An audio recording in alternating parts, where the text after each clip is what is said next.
freaking first cut. Golly.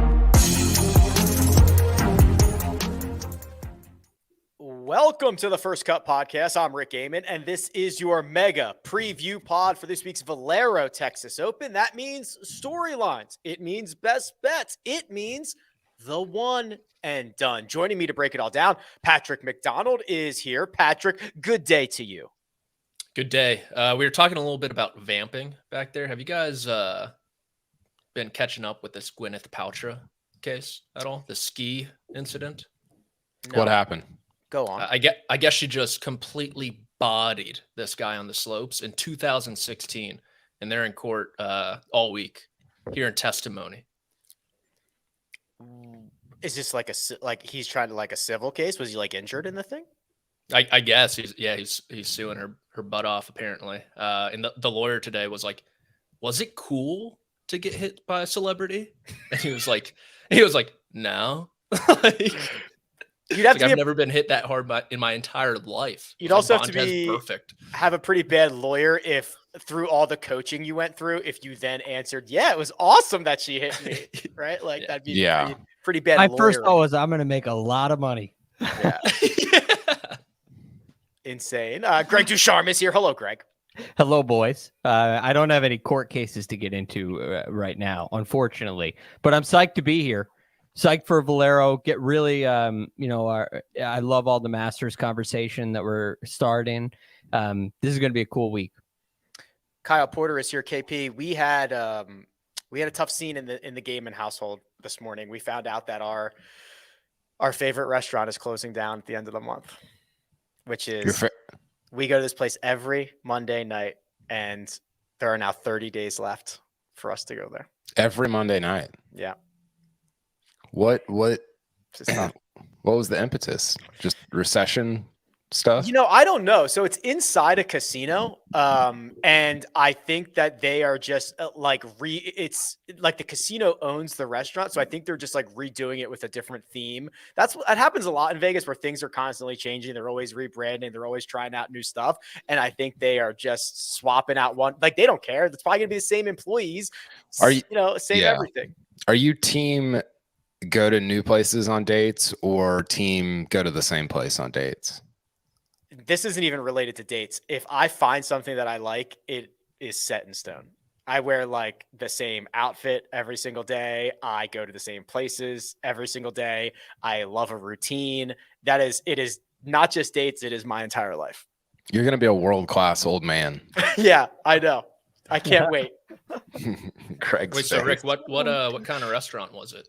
It was kind of just like an American, like a brewery type thing. And okay. A bistro, maybe. Yeah, I don't know. I guess. Yeah, I mean, it was cool and it was a good vibe. And we found out April 30th is the last day. Tough scene. We one of our goals this year, my wife and I, was to go to a different place every month, like a different restaurant. To go somewhere once a month and to make it 12 different places. We got to this was month 3 and we just went to the same places last month. You almost made it to the third one. Yeah, we almost did. By the way, speaking of vamping, I don't know if y'all have seen my Twitter mentions, but it is just a dumpster fire. I've got the Tiger stands just coming from all corners of the globe. I claimed that Tiger would not win as much in the 2020s as he did in the 2000s, which I didn't think was controversial, but apparently it is. I'm assuming that you're just saying that competition is much better now. I don't feel like that's a hot take. It's also not specific to golf. It's literally the whole world. Yeah, it's evolution, bro. It's just it's economics. And people are like, CBS should fire you for this take. It's kind of like saying, Jordan wouldn't score as many points in today's era, right? Or, LeBron would be better than Jordan if he played in Jordan's era, right? It's a very similar concept to me. Yeah, it's a little different because and we talked about this as it relates to the ball last week. You're not competing against Like there's no like the defender's not evolving like along with you, right? So I think that's the kind of primary difference there. But I mean, the like in zero-sum economics, there's never been a market in the history of the world that's gotten worse when you've increased the incentives, right? Like that's just like I don't. It's not even a golf argument; it's just an economics argument. With people, the economics arguments on Twitter go well usually. The golf arguments on Twitter go well usually. Yeah, Babe Ruth doesn't hit 700 home runs if he has to face Justin Verlander every single night, or literally anyone else instead of some like carpenter lobbing it up there 65 miles an hour. Some carpenter. It's true. I stand by that. That is. If you like what, don't make controversial Tiger statements on Twitter, I guess is the lesson. If you like what you hear, or better yet, like what you see, hit the subscribe button. We are bearing down on 10,000 YouTube subscribers. Hell yeah. Thank you. Yeah, we attribute all of that to Josh, because we were nowhere near that when he started, and now he's rocking and rolling. And obviously, Greg, we are going to talk about Valero here, but the elephant in the room is that next week is the Masters, and the content that we will provide, I imagine, will be magical. It always seems to be, and particularly this Masters, because there are so many storylines. There are storylines on the golf course. There are storylines off the golf course. The press room during the Masters, I know Kyle will be there. That is going to be, a sight to be seen. You're going to have LIV players involved, which is a big story. You have the story of the new, designated event system for the PGA Tour. You have the USGA and their proposed rollback. I mean, you have some major storylines going on, and they're all coming to Augusta National next week in one of the biggest, press room events of the year. So I'm really excited for it. I know that there's going to be a lot for us to cover, and what can we say? It's the best week of the year, and that's why it's top of mind. That's why it's the elephant in the room this week.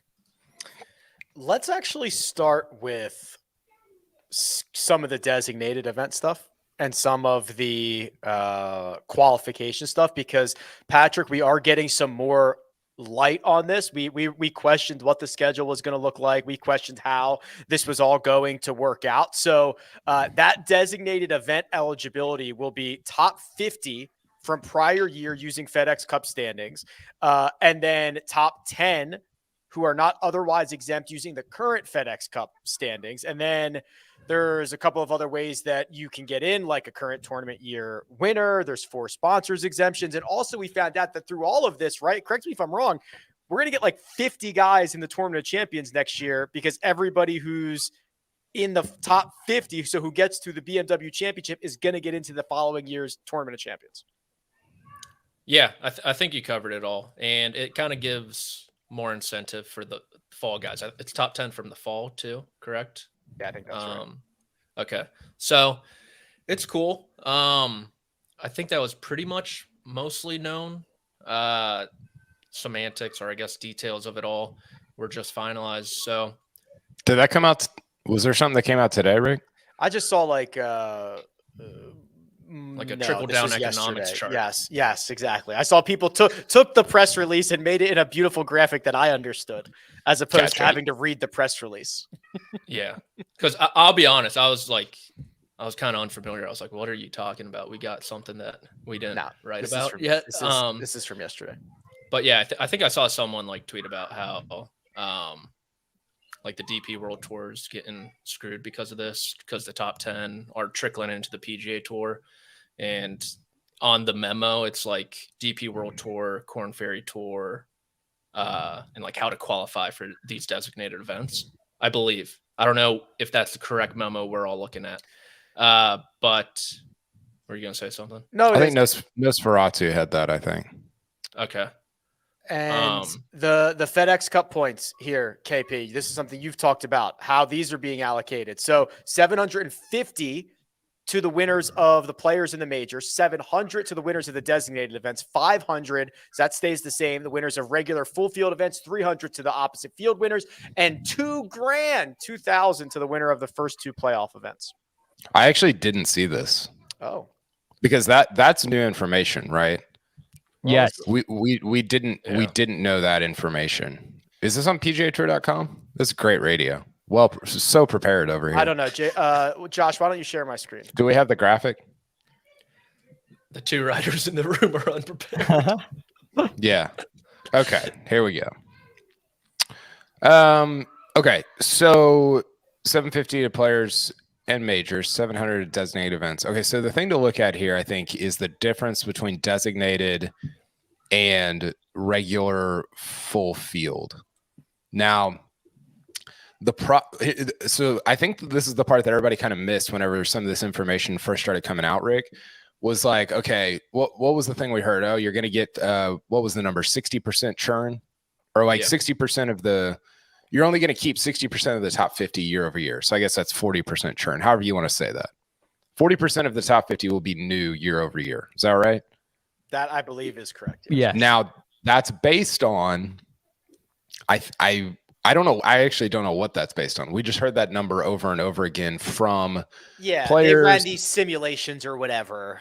So the thing that I was curious about is, were those numbers based on these FedEx Cup points? Because if they were based on the old ones and then all of a sudden you change the FedEx Cup points, now the churn isn't as great because you've got 700 points going to designated events and only 500 to these non-designated events. So I'm curious about, and I haven't seen or heard anybody talk about what those simulations were based on, because all of a sudden maybe that churn isn't 40%, maybe it's like 25 or 20, and that sort of changes things, I think, because I don't think that's as compelling or appealing to me, because it's basically just like you keep the same guys in year over year.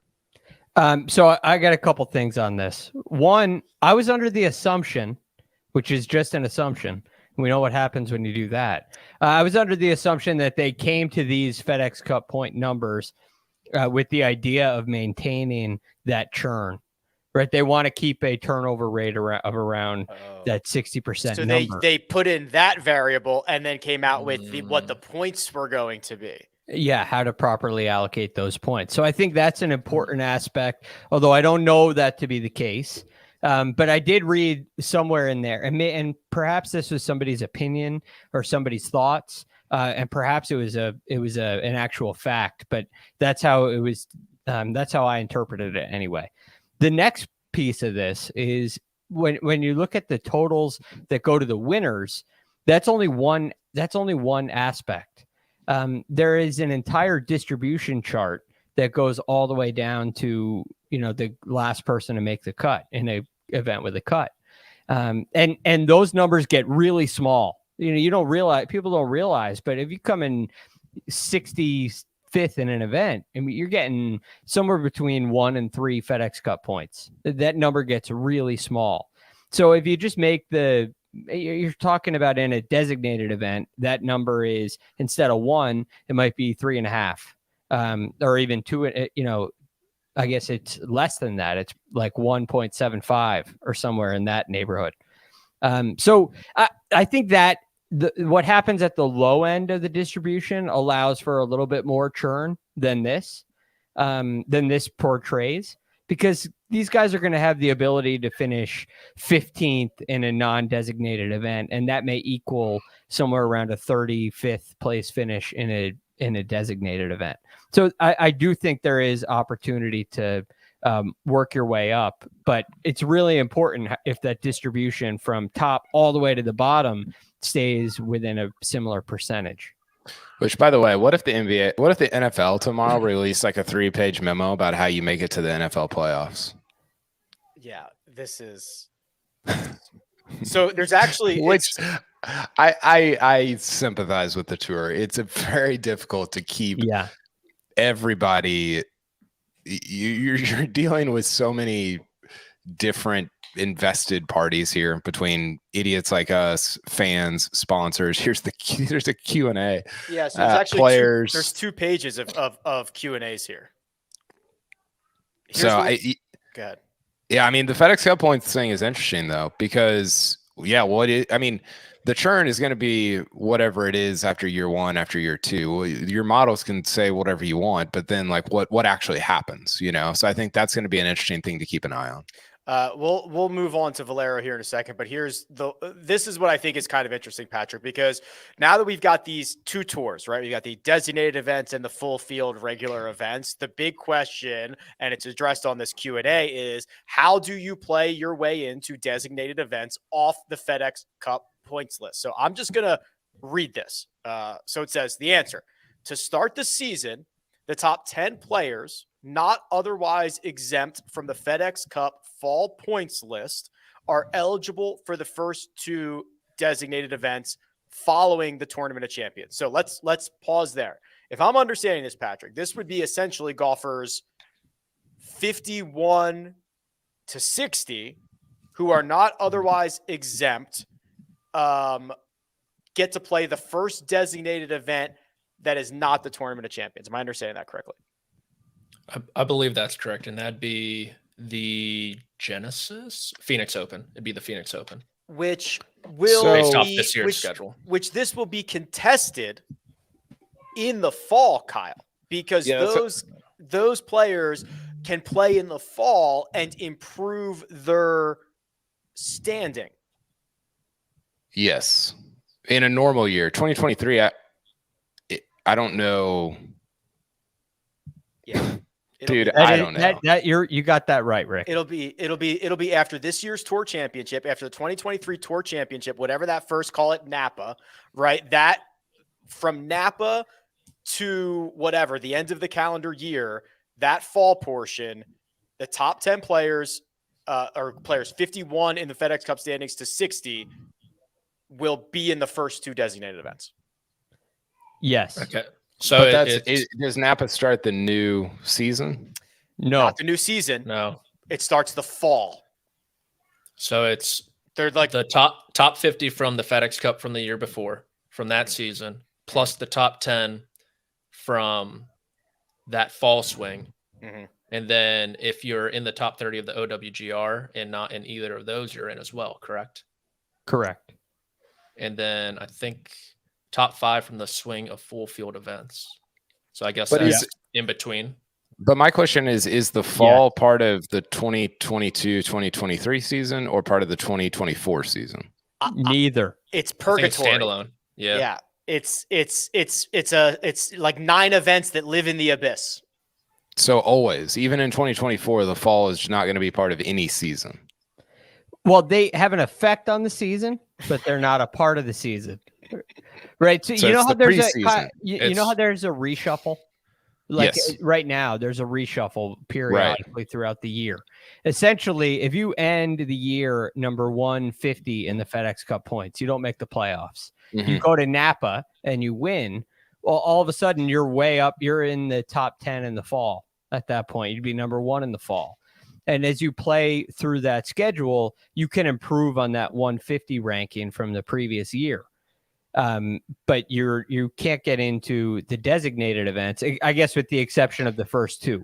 So the other thing that's interesting here, because I kind of was thinking this was going to work differently, is it says for the remaining 5 designated events, the top 10 players from the current FedEx Cup points list, not otherwise exempt through the week prior, will be eligible for the new for each designated event. So this is the continuation of the season-long FedEx Cup standings, not who earned the most points in the 3 tournament stretch between designated events. So it incentivizes guys to play a lot, right? Not just get hot for a short stretch, but to play a lot. So Seamus Power would have been like he's like in everything, right? Right. Yeah, because he won Bermuda or whatever it was. He's like 6th in the FedEx Cup right now. He's in everything. Now here's another question for the churn rate. Does Seamus Power contribute to the churn if let's say he finishes 51st in the regular season and he doesn't get to the BMW Championship, but he remains from the fall all the way through. He's in the top 10 of the FedEx Cup and he plays in everything but the Century Tournament of Champions. Is he a new guy?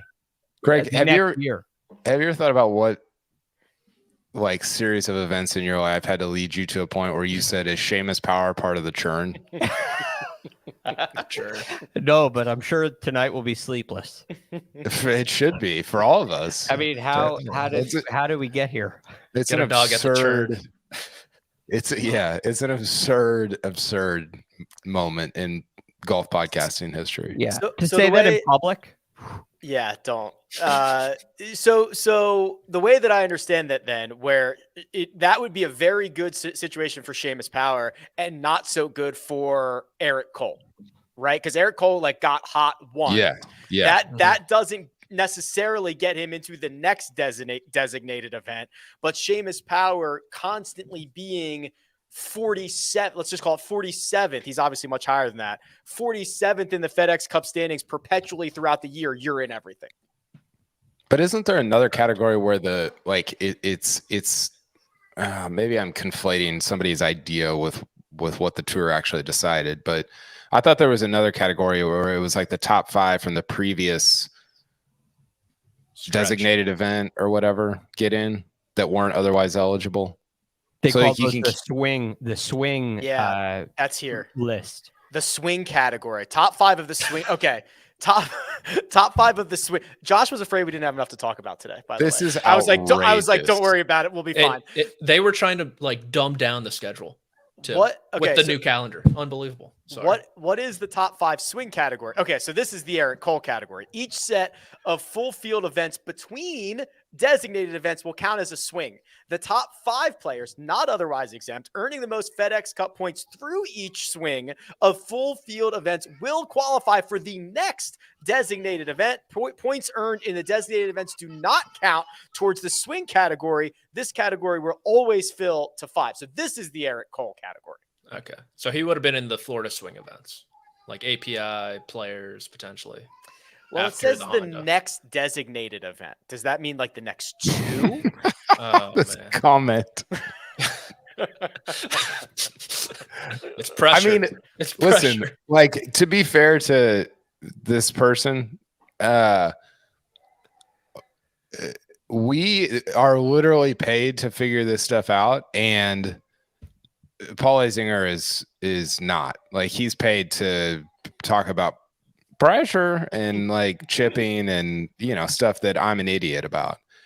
He has no chance. If we can't do this, then he has no chance. The Q&A document, a Q&A is supposed to like really dumb it down, reads like a legal document, not otherwise exempt. And you have to like, have you ever looked at a contract and at the very top it says, this is what a swing is, and it has to define what a swing is so that when you read it later in the contract, you know what it's talking about. That's what this is. No, is it like a full swing or is it like a 3/4? Like a sawed off? No, half? that's a pitch. Those are pitch shots. Yeah. Sure. Yeah. Is there like a two tournament pitch where you can get in? I mean, it's easy to sort of throw the tour under the bus. They're trying to please everybody. It's impossible. I think this is better than what was in place before. But I think what's interesting is you're still like, but Joseph Lamagna has made this point. If you want to go in the FedEx Cup right now, you're incentivized to play as many bad tournaments as possible. And these points are so close that I think you're probably still incentivized to do that. Although if you make them too far apart, you don't have the churn. It's just like, I don't know. I just don't know if you can solve the whole thing. I will say this: the broadcast thing. One, it's a really busy time to be a golf researcher working on a broadcast. 2, when this gets settled down and you get to Sunday afternoon and Eric Cole is playing and they're going through where his rankings are, this will be much easier to understand. And all of a sudden, instead of understanding the legal document that we are trying to understand right now, you're going to say, okay, Eric Cole needs to finish T4 or better, and he'll play in the API next week. And all of a sudden, it gives you something to watch for. It's just hard to kind of look at the whole thing and understand it. Bring back the magic board. Show us the standings. Here are the guys that are not qualified for next week's designated event. Here's how they're playing. Yada yada yada. Boom boom boom. Knock it out of the park. Sansi, bring Sansi back. All right, we will turn our attention to the Valero Texas Open. We'll do our best bets. We'll do our one and done. But first, we're going to take a quick break and hear a word from our partners. Get breaking news. Big news coming out of the NFL today. Highlights and instant reactions. The largest final round comeback in tour championship history. We're down to the final 4. I just want to take time to analyze greatness. Talk winners and losers with a guy who's already a big winner. CBS Sports HQ. It's all sports all day long. And we're back. I do want to give a shout out to our guys over at the Eye on College Basketball podcast. They have been covering what is an absolute wild March Madness tournament. And now we are down to a Final Four that everyone suspected. Florida Atlantic, San Diego State, Miami, and UConn. Those games are Saturday. They're on CBS and Paramount Plus. So absolutely electric stuff from the guys over there. And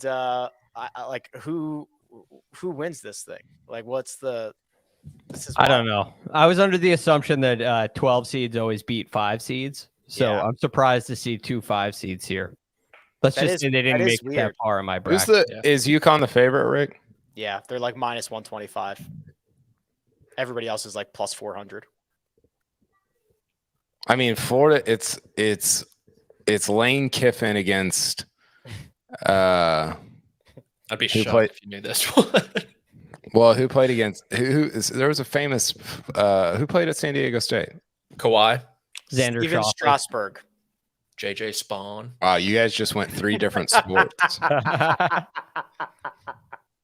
And none of the ones that I was looking for. Wait, who did you say, Greg? Xander. Yeah. No, football. Who played football at San Diego State? Rashad Penny. Now an Eagle. We're calling Rashad Penny famous. I don't know. I mean, he was a first round pick. Okay, I'll let you have it. I think I was thinking of somebody else. LaDainian Tomlinson went to TCU.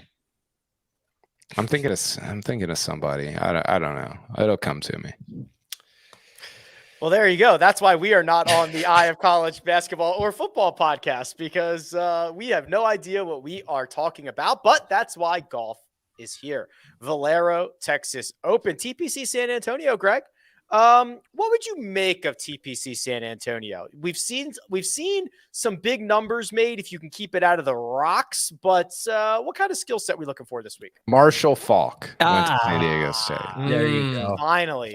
Same birthday. Okay. Sorry. February 26th. Me, Johnny Cash, Marshall Falk. Everyone knows that. Wow.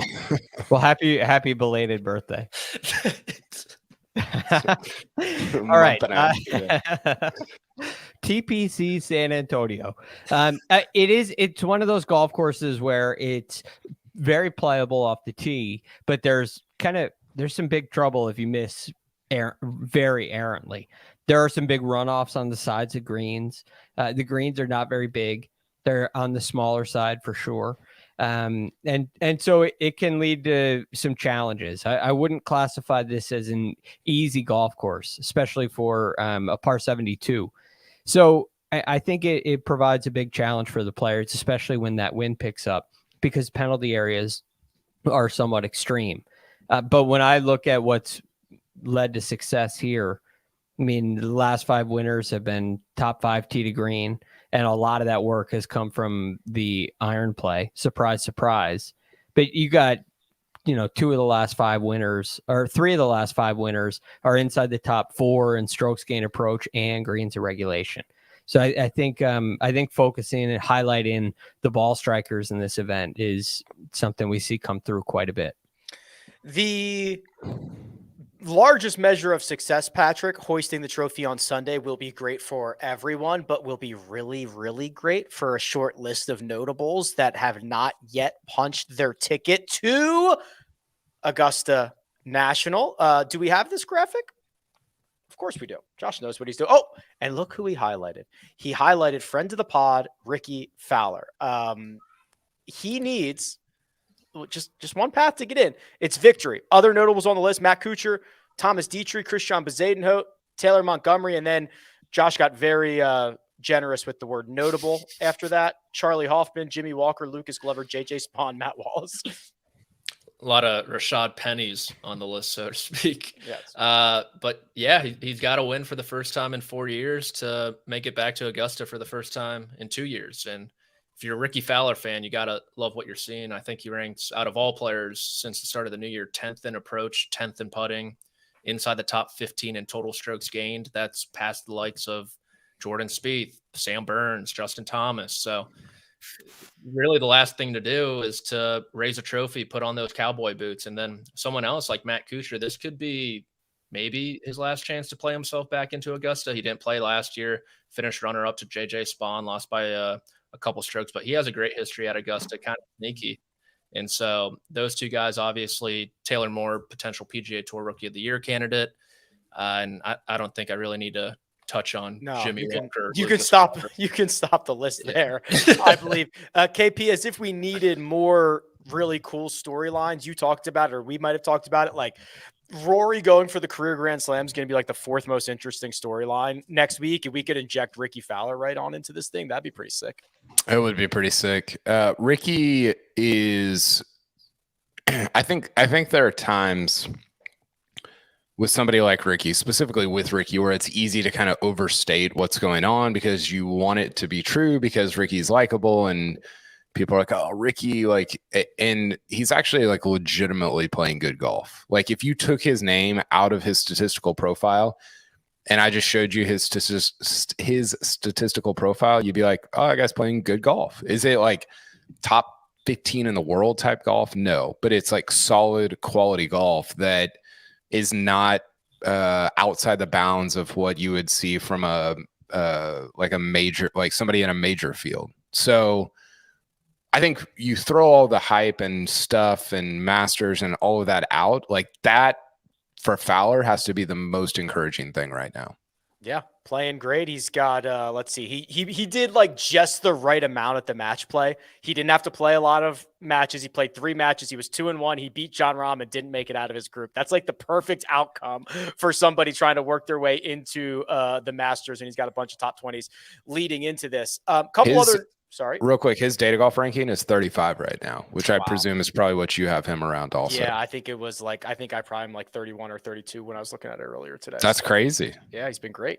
59th in the OWGR, playing above the crooked OWGR. That's right. Greg, the rest of the notables at the top here. So we've got, Corey Connors, who Monday queued into this event in 2019, found victory, still the only victory. We've got Terrell Hatton, who went 0-3 last week, not great. And we have Hideki, who concedes his match on Friday, WDs, and I worry that like if he shoots a 74 on Thursday, this dude is headed straight to Augusta National. I had the same thought. I mean, you're looking at Hideki, who has been, maybe there are some signs that he's been turning it around a little bit. He played really nice in his match on Thursday at the WGC match play. And so Hideki has just been this kind of a strange character for all of last year. And this year, he's been really hard to figure out. You see some improvements on the greens, but it seems like he's having some real neck issues. You saw the patch on his neck all week, and I guess maybe this is just a day-to-day scenario, which is why I'm avoiding him at all costs on both sides. I don't want to play him in a matchup. I don't want to go against him. I'm not playing him in one and done. I'm not picking him to win. I'm just staying away from Hideki because there's too much unknown. Hatton, I think, is when I look at this list, Hatton's maybe the most interesting character. And the reason is the performances before the match play were so good. I picked him in 1 and done in the match play, and he goes 0-3, lays a complete goose egg. But you look at what he did at the Players Championship. He gains 8 strokes approaching the green. In Phoenix, he gains 6 strokes approaching the green. He played some really, really good golf in these designated events, and is now the favorite in this field in a lot of books, the top price player in DraftKings.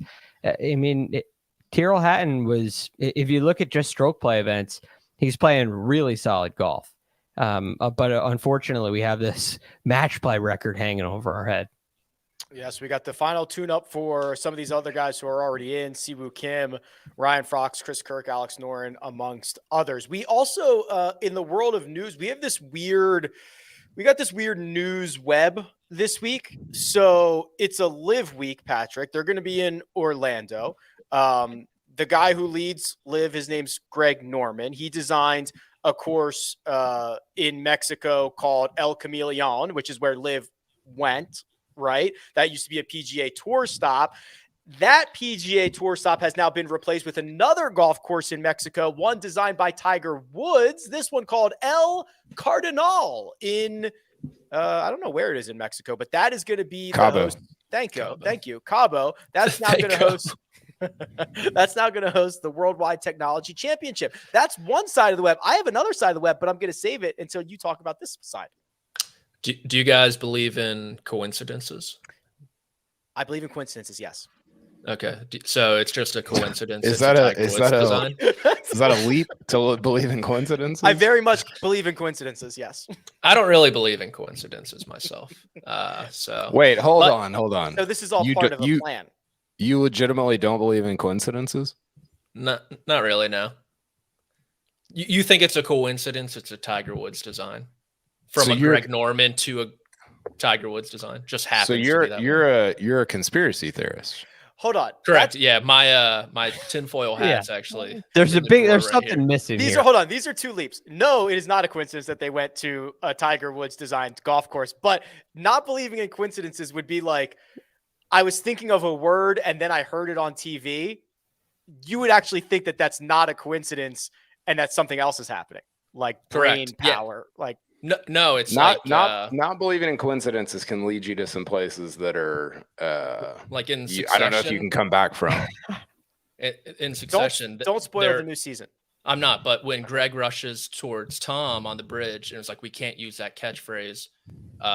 We're listening to you because we kind of are listening to them. Yeah, if you haven't seen season 3, sorry.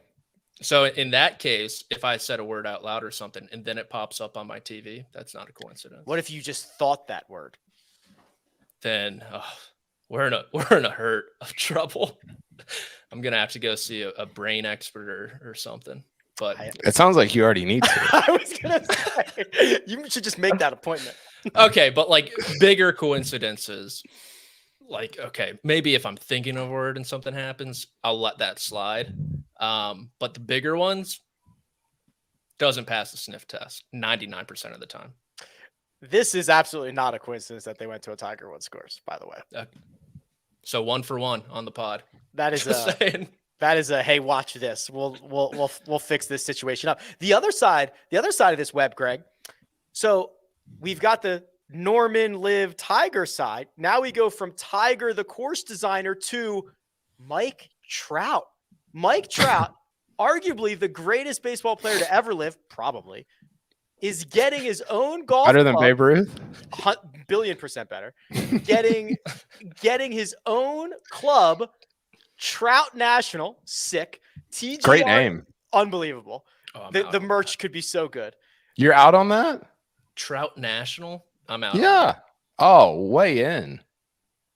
Sorry, Rick. Continue. Rick is beside himself.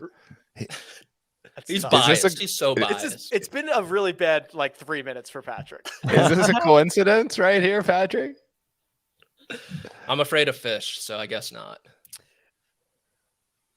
Rick can't even continue. Should I take over? Podcasting time in the world. I want to mine into all of this. So Trout National is a course that is supposed to open in 2025, Greg, New Jersey, near Millville, which is where Mike Trout grew up. And this is kind of, we've had like the Michael Jordan, but like I'm in on this. I'm in on like athlete superstar collab for golf club.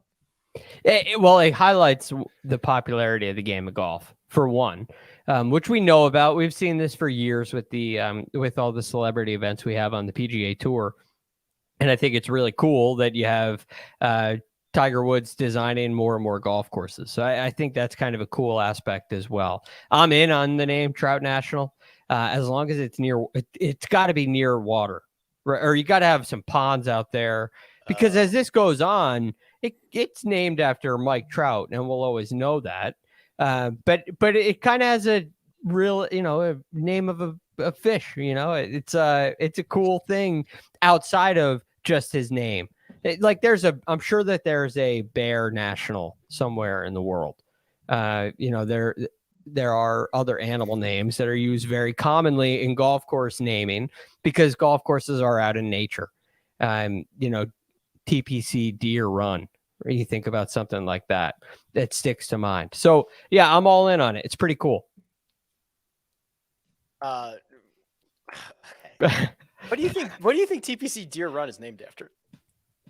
Well, not the animal. My guess would be John Deere. Yeah, spelled DE.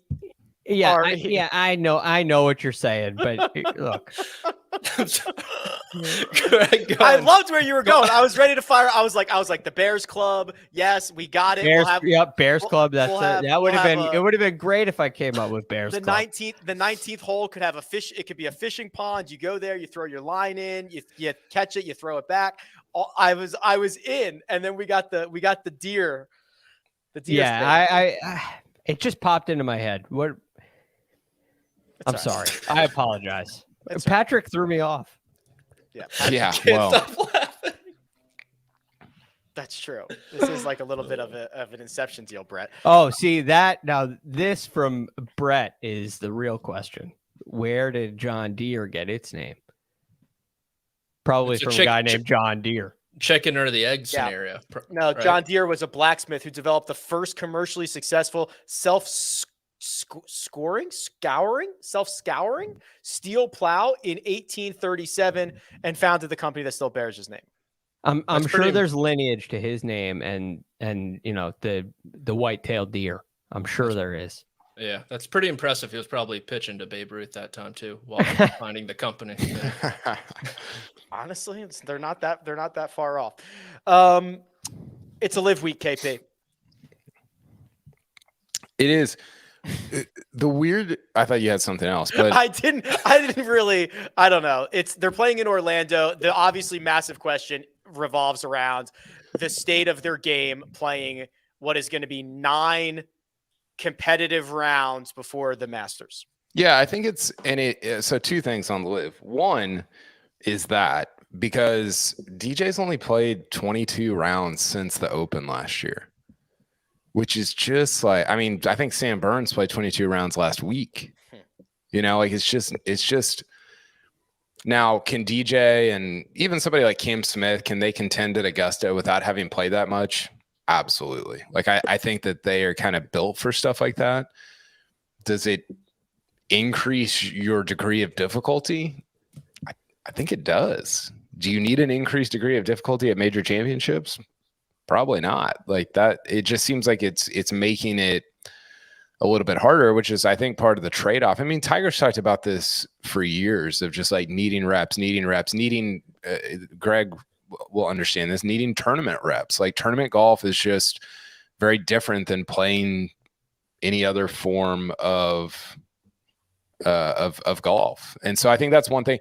Number 2, Rick, I think what's really interesting, I forgot LIV until you just said it. I forgot LIV had anything this week. Now, some of that's because it's the Masters. Some of that is ANWA. Like there's just a lot going around Augusta that we're covering, thinking about, talking about.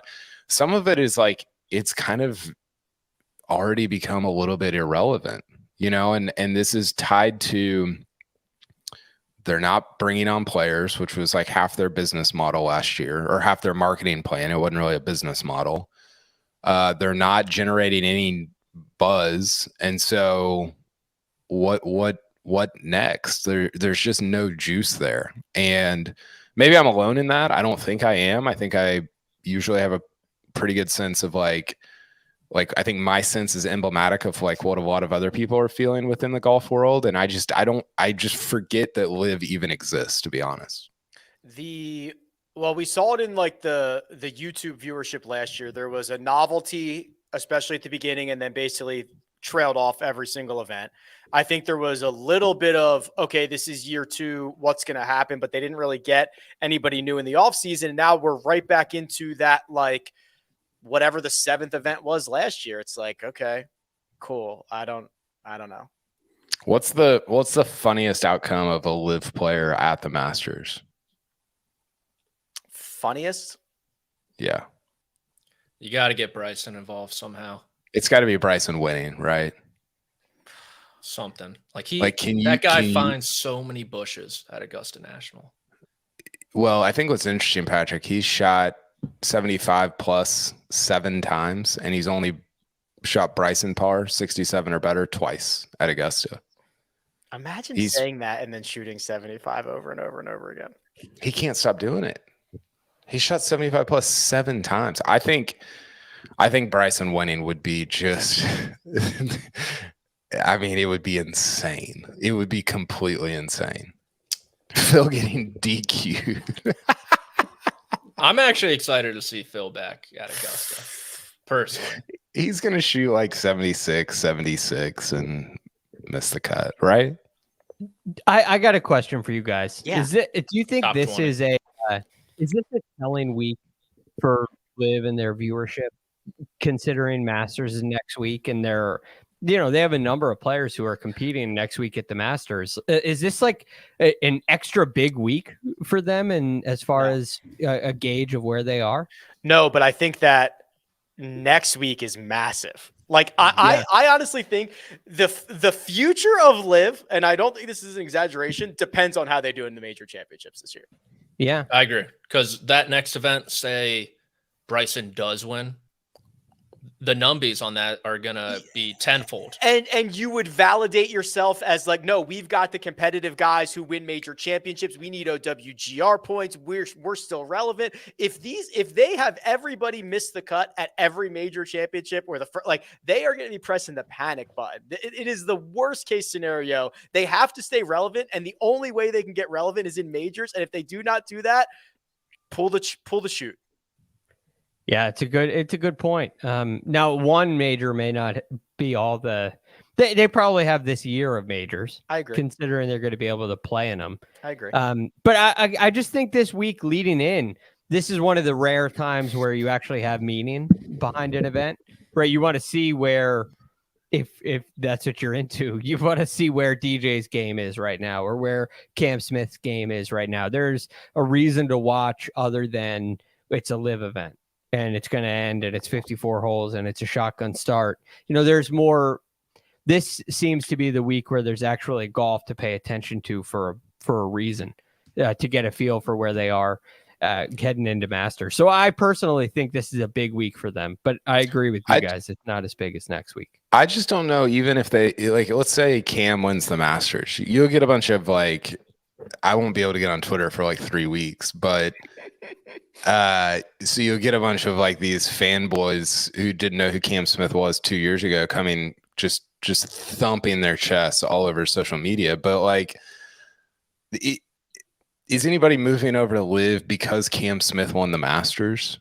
Like it does legit. It perpetuates them as a competitive league, but I just don't know that I don't think anything is going to change over the next year or two. Right? I mean, I could be wrong, but it would be surprising if a Cantlay or a Xander or a Morikawa or a Spieth or somebody went over there. I think it's the other way. I think we've heard some of these guys are only on 2-year deals. When this second year is up and someone wants to come back because they're now a free agent, what happens? And if the answer is Jay in some way welcomes them back. Hey, go to Q school, go to this, but I lift your lifetime ban. Watch out. That's a wrap. Yeah. That's a wrap on LIV. Yeah. He's going to have a hard time saying. And he shouldn't say no. He should say, come on back. Let's go. Come back to daddy. I hope he doesn't say that. Why is that it for LIV if that happens, Rick? Because then they have failed, right? This entire LIV thing has been puff out your chest and say we are the best thing to ever exist, even when you could have just said, hey, we're a startup, we're trying some new things, it's going to be a little bit different, let's see how it pans out. It's we are the best, we have the best players, there is nothing better, we've got everything you could possibly imagine. And then to have guys crawl back to the tour is a very, very bad look. Yeah, so let's just say Joaquin Niemann wins the Masters, and next year he's like, I want to come back to the PGA Tour. If you're Jay, like, how do you, one, turn down the Masters winner, the current Masters winner, and two, you just force that PR nightmare on LIV? Like, how do you explain or exude confidence when, like, winning majors may actually almost backfire on LIV to an extent, where their players think, oh, like, if I can get back on the PGA Tour this way after my contract's up, like, I'm a Masters champion, it could, like, almost drive them away, maybe. You know, one big thing that you have to watch out for is you just don't want to create something where players can go get a payday and come back and leave. And so I think I agree with you, Rick, where you can really get an advantage in the PR, but I think you need to set a firm deadline, or you need to set up some kind of parameter where, hey, this isn't going to go on forever. You made a mistake once, I'll forgive you for it, but this ends after 2023. And if you want to stay there, then the ban, whatever that is, we don't really know officially what that is, but then the ban stays. Yeah, so like a window, because I think if it starts, I mean, LIV's only thing has been sort of like company movement, league movement, right? And if the movement is the other way, then like what is there? Like Eugenio Chicaro Lopez just running around playing golf? Yeah, Phil Mickelson playing golf around the world. That's what it is. Cool. That would be so, but I think you're right. Like, you can't have, I mean, like the Harry Higgses of the world, who's like a lower tier PGA Tour player, would be, it would be super frustrating and kind of unfair to them to just start allowing guys to come back and take their jobs. Yeah, they'd either have to sit out some suspension or like go earn your card again, right? Like, here, you're now on the Form Tour. You're now on like the Corn. I don't know. We'll figure something out. Oh, Bryson on the Corn Ferry would be sick. You see, Billy Horschel was like, yeah, we'll accept them, but they have to go to PGA Tour HQ and apologize to every single employee. Did he say that? He said that the week of the Players, I think. I thought you were going to say PGA Tour Q School, which would also be sick. That too. Can you imagine DJ at Q School? That'd be so good. All right, we're going to do our best bets. We're going to do our one and done, but first we're going to take a quick break and hear a word from our partners.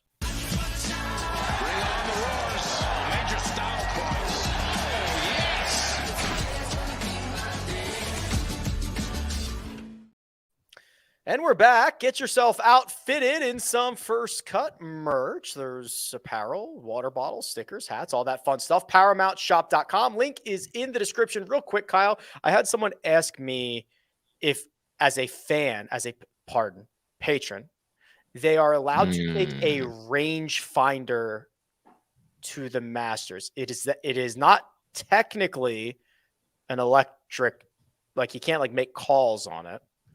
He could take binoculars if he wanted to, right? I think you can, yeah. I mean, that's like a true, like, you might need to go to the infirmary move.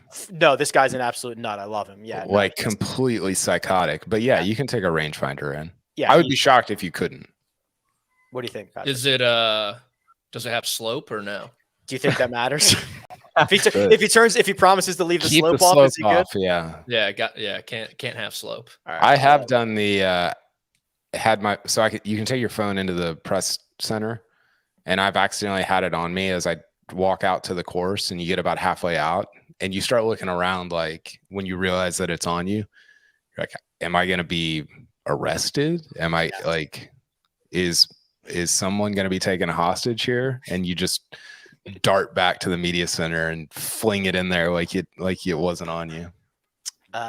Yes, I would not. That's like, I would not want to break a rule at all. Not worth the risk. All right, let's run through these best bets pretty quickly here. So we've got our matchups, our finishing positions, and our outrights. We are back to our normal setup because we are back to a stroke play week. Greg, give me your matchup of choice, please. Okay, I like Chris Kirk over Taylor Montgomery. One, I really like the way that Chris Kirk has been playing golf of late, and especially when you look at what he's done in non-designated events. It's really pretty good. He was third at the Sony, tied third at the American Express, and he wins the Honda Classic. And all he's played in other than that in 2023 is designated events. So I think his game really fits this golf course well, and he's been hitting the ball particularly well. And to me, this matchup is a comparison of somebody who's been hitting the ball really well, and he actually putts it great too. His short game's great too, but somebody who putts it really well and somebody who hits it really well. And I'm taking the guy that hits it really well in this case with Chris Kirk. Chris Kirk minus 110 over Taylor Montgomery. Patrick, you are finding yourself one of the hotter players on tour. Where'd you go? Gotta feed the hot hand. Matt Wallace, winner last week in Corrales, plus 115 over Davis Riley. Over the last 3 months, he is 15th tee to green this field, 10th on approach, 9th around the green. Davis Riley, pretty volatile in general. Metrics don't look great. So at plus money, I'll take Matt Wallace, who battled it out with Spieth a couple years ago at this tournament. Your hatred of Davis Riley continues. He's the new Tom Kim. Yeah, for sure. Yeah, when Tom Kim doesn't play, it's fate of Davis Riley. I went Sam Ryder plus 105 over Ben Griffin. Sam Ryder's been playing great. Bunch of top 20s. I'll take a T18 right now and take my chances over the accountant, KP. Oh, you went towards the top of the board here with your matchup. What'd you do? Yep. I mentioned it earlier. Love the way Fowler's playing. Yeah, he's playing for a lot this week to potentially get into the Masters. I like him over Siwoo Kim. Minus 110 over Siwoo Kim. Group. That says group winners. Oh, Josh, what a rookie move. This is a finishing position. A finishing position, Greg. What finishing position would you like? I would like Ryan Fox, top 20. If you look at, and again, we've talked about this a lot, Rick, in the past. You look at guys who come from the DP World Tour and play on the PGA Tour, and there's often a line where even though they're successful playing over there, they struggle when they come here. And there are two players in this field who have really kind of defied that, and it's Thomas Dietrich and Ryan Fox. But when I look at Ryan Fox's ball striking numbers, I'm just dramatically impressed. I mean, every event during this 2023 season, he's gained strokes approaching the green. He's gained strokes off the tee in all but two. And he's really putted quite well as well. Now, he didn't at the WGC Dell Technologies match play, but before that, it was 3 of 4 in a row, gaining 2 or more strokes putting. So I think this is a really complete player. He's been a model of consistency, and I like a top 20. Plus 200. We've actually all opted for top 20s here. I went Tom Dietrich coming off his top 10 last week and just continues to play great golf. Plus 220 if he's able to accomplish that. Patrick, oh, look at you. You have a golfer that I'll talk about a little bit later, but tell us who it is. I love Nick Taylor this week. There's a lot of disrespect around his number, in my opinion. So I'll take him plus 250, top 20. He is 5th in this field in strokes gained total since the start of the new year, behind Ricky, Hatton, Kirk, and Siwoo. So for top 20, guy playing top 10 in this field, I'll take that. KP, you have opted for a different Canadian. Which one, please? Yes, I have. Sorry, I was reading something here. I've opted for Corey Connors. Won this tournament before. He's somebody that I'm fascinated by at Augusta. He has 3 straight top 10s. The only 2 guys with 3 straight top 10s are him and Cam Smith. And I know that's next week. We're focused on this week, but I like him to finish in the top 20 at plus 120. Outrights. 2 outrights is what we get over at Caesars Sportsbook. I'll just step out of the way here. I went with Nikolai Højgaard, who finished runner-up last week. This kid can play 50-1. And Patrick, we share our second outright. So why don't you let everybody know who it is? Siwoo Kim, all aboard. Whoop, whoop. We need that Siwoo. We need that Siwoo drop. It might be Minwoo now. Minwoo shaking that ass. Might be. Yeah. It works next week, you know. People forget Minwoo Lee, front 9 scoring record at Augusta. Shaking that ass, shaking that ass, shaking that ass. Wow. That was quick. We have it. You know what's nice about that? I don't know how Josh did that, but in the old version, we couldn't talk over the drops, and the drops would it was all messed up. Like if you had anything else going on, that one we can talk over, and it can talk over us. So play it again, Josh. This is so amazing. Wow. You can hear me. Oh, wow. See how strong That's cool. that is? That's really cool. Yeah. I like that. Josh came to play. That makes up for the group winner. Yeah, we're even. Bounce back. Now we're on to the second column. Yeah, where are you headed with your second pick, Patrick? Yeah, Nick Taylor again. Just think he's playing some great golf. He has 7 top 25 finishes and 14 starts this season. Proven winner on the PGA Tour. Really like how he finished in Phoenix in early February. So not afraid of the moment. If he gets there, I have confidence with him at 50-1. Greg, you and Kyle share one of your outrights, but you're split on the other. So let's talk through your 2 for this week. Okay. First of all, with Patrick, Nick Taylor played really good last week too, even though he didn't have the record that showed it. He played great golf. But anyway, first and foremost for me, Chris Kirk. I mentioned him in my matchup as well. I love the way that he's been playing. You look at what he's done on the PGA Tour this season, and I'm just blown away by the well-rounded aspect of his game, which I think is important here.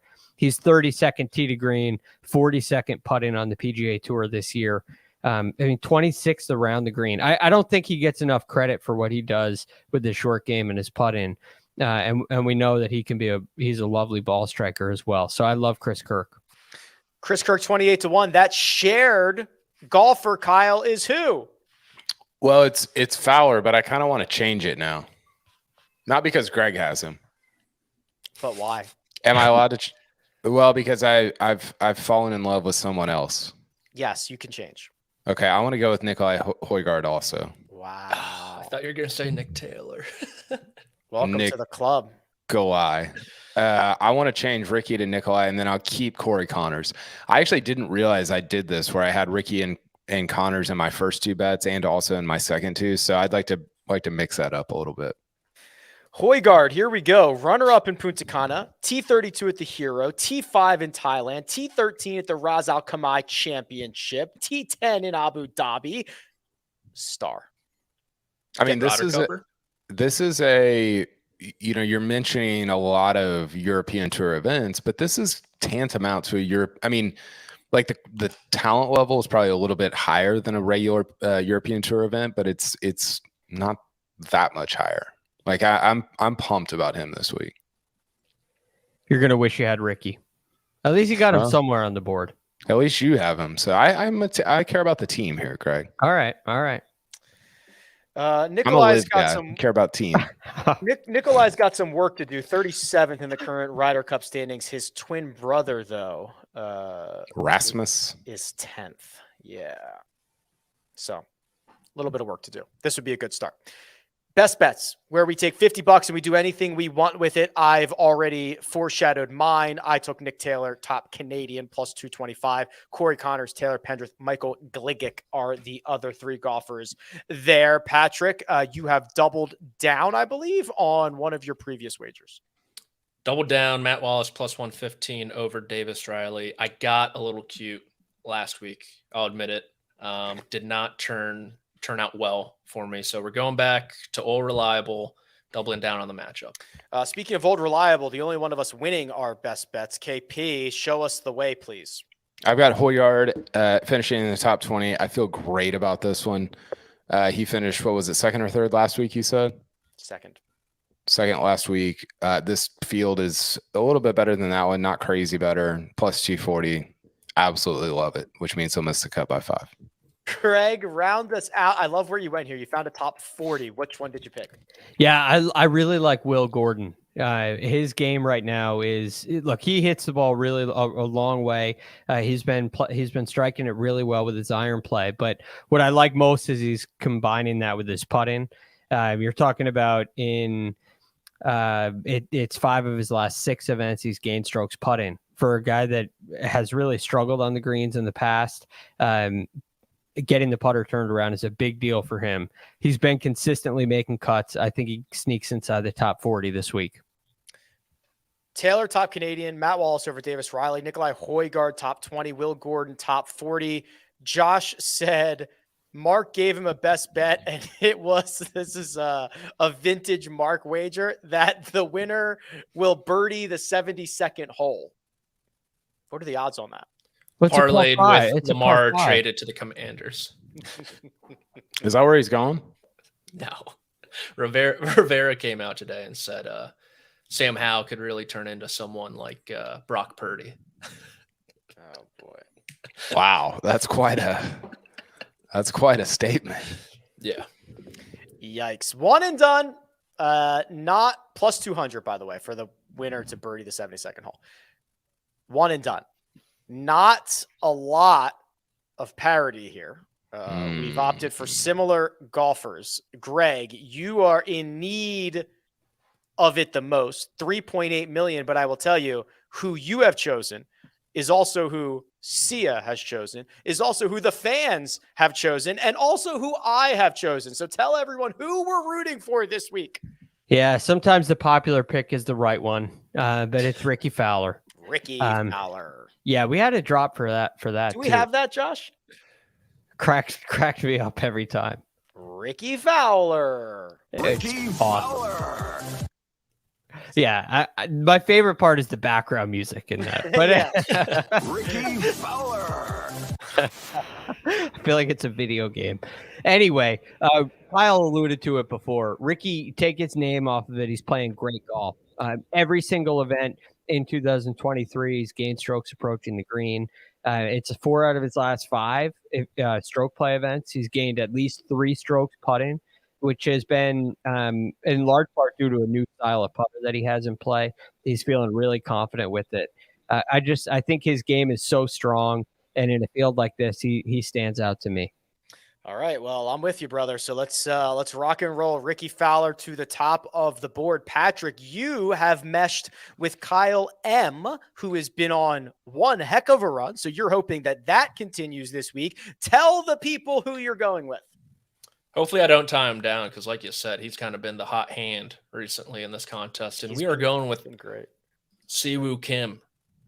So he loves the state of Texas. You see a lot of the South Korean contingent on the PGA Tour move to Texas. So comfortable in these parts, playing well, and just won earlier this year in Hawaii. So I like his chances. Kyle M over his last 7 has made $7 million, averaging $1 million a week for the last 7 weeks. He has flown up the board. Our other Kyle, KP. You have found yourself a lone wolf this week. Please reveal who it is. Yeah, I've got Ryan Fox. Nobody picked him. I wanted to pick Corey Connors. I thought everybody would pick him, which we did that for. I think we did that with Sung Jae for the Honda. That's right. Ryan Fox, number 36 in the world, which is kind of crazy. I might need to reevaluate that Tiger take of him not winning as much in 2020 as if Ryan Fox is the number 36 golfer in the world. But he's been playing very well. So yeah, burning Ryan Fox this week. I love seeing everybody with the same guy. Yeah. Sometimes that is good for you. Mark, top of the board, he's gone with Chris Kirk. So Chris Kirk, one of the 5 or 6 betting favorites. Mark, let's see. I was teasing him a bit. He has only made 1.1 million in his last 5 starts. So we are making up ground on Mark. So here we go. This week, this week, and then a major, and then an elevated event. Here's a question. How many guys do we think skip Harbor Town? Well, did I see that there's no penalty next year for skipping designated events? That's right. You don't have to play them. But it's There's kind of also one fewer baked in. Yeah. It's kind of baked in though, Rick. Like because if you're not in the top 50, then you're not going to be in the designated events the next year. It's kind of baked into the model. Like you have to play them to stay in them. Yeah. Now there's also sponsor exemptions, so it's kind of not baked in also, which is kind of annoying. But I think I don't know how long that was gonna fly with players to say you have to play in these. Yeah. Well, how long it was going to fly was about 9 months because that's how long. Yeah, exactly. It's an Icarus situation, too close to the sun. All right, from the top down, here we go. Recap. Mark, $10 million, Chris Kirk. Rick, 8.5, Ricky Fowler. Kyle M, 7.2, Siwoo Kim. The Fans, $7 million, Ricky Fowler. Sia, 6.6, Ricky Fowler. Kyle, 5.7, Ryan Fox. Patrick, 5.3, Siwoo Kim. Greg, 3.8, Ricky Fowler. Yep. That's a good impersonation. Thank you. Yeah. Do we know who it is on the call? It's Yes. Shooter. Yes, it's Shooter McGavin. Oh, is it really? Yeah. Oh, I thought it was like a PGA Tour live call or something. No, remember, this is what they did like after COVID. Colonial. Yeah, and they had like Nick Saban introduced Justin Thomas and was like, Justin Thomas, roll tide. And like, Do you do everybody or just those two? Just those two mostly. And the commercial was screwed up and it had Ricky Fowler in there twice. So like it was played like in the first 5 seconds and like the final 8 seconds, and it was amazing.